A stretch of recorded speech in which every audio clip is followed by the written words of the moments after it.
that no one ever wanted to make. Looking at where we are right now and how far we've come, pushing Omicron back, there's no doubt these were the right decisions. There's no doubt they protected our hospitals from collapse and saved lives. Today, we're on track to very soon remove almost all restrictions for businesses as part of our reopening plan.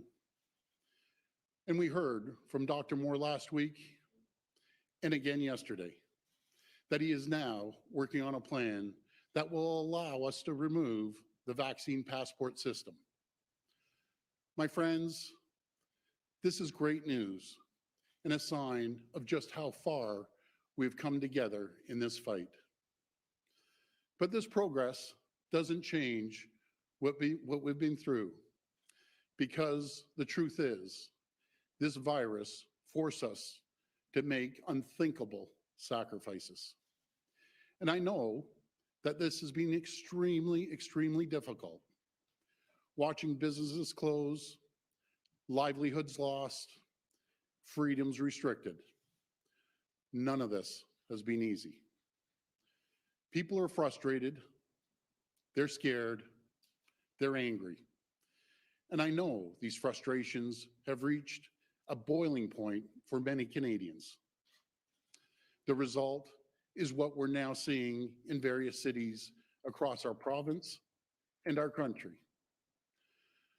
My friends, one of the great things about living in Canada is our right to free speech, the right to choose our government by voting for leaders that best represent us, the right to peacefully protest when we disagree with what our government is doing.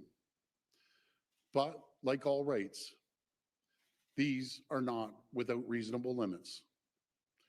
Our economy in Ontario is built on trade, especially with our partners in the United States. The Ambassador Bridge in Windsor alone sees more than $700 million of two-way trade every single day. And that trade employs hundreds of thousands of Ontarians who work in auto plants and factories across our great province. Those jobs feed millions of families. They are the lifeline for our province and its economy. And while I appreciate the right to protest, that right cannot and must not extend to cutting off that lifeline.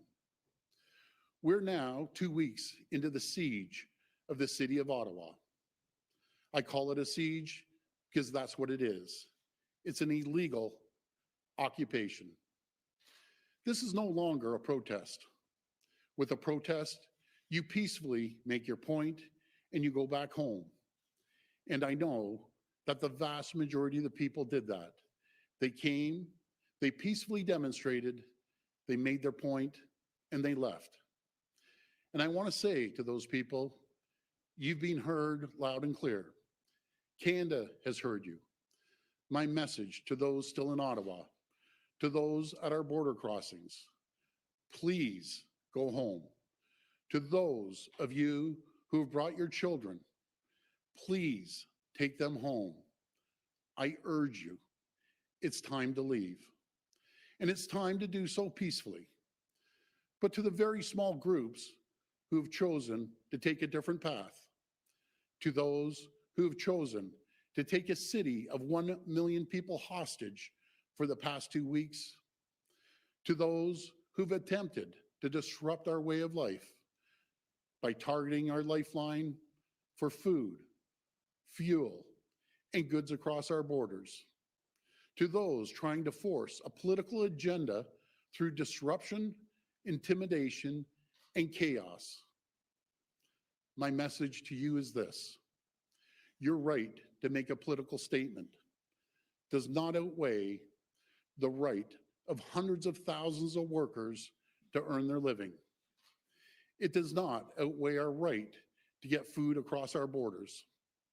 Your right to make a political statement does not outweigh the rights of 1 million people in Ottawa to live peacefully, free of harassment and chaos in their own homes.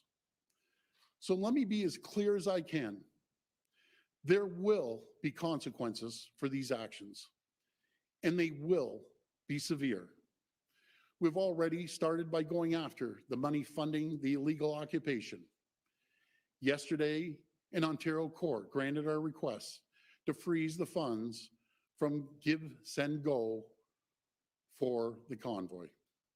The OPP has also provided additional resources to Ottawa Police Services and Windsor Police Services to satisfy their recent requests for operational support.